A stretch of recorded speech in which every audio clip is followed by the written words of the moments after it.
तू धोती लपेटी के बर्तन में जाता, धोती लपेटी के बर्तन में जाता तो धूल न लागे साड़ी में।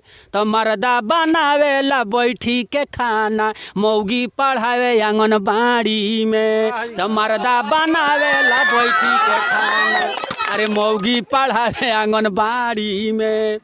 तो धोती लपेटी के बर्तन में जाता, धूल न लागे साड़ी में। तो मर्दा बनावेला बैठी के खाना, मौगी पढ़ावे आंगनबाड़ी में। लास्ट अंतरा बा कि कैसन कैसन जुगो आइल बा, कैसन आइल जबाना हो। मर्दा मौगी करे ले आशा के नौकरी, मर्दा बनावेला खाना हो।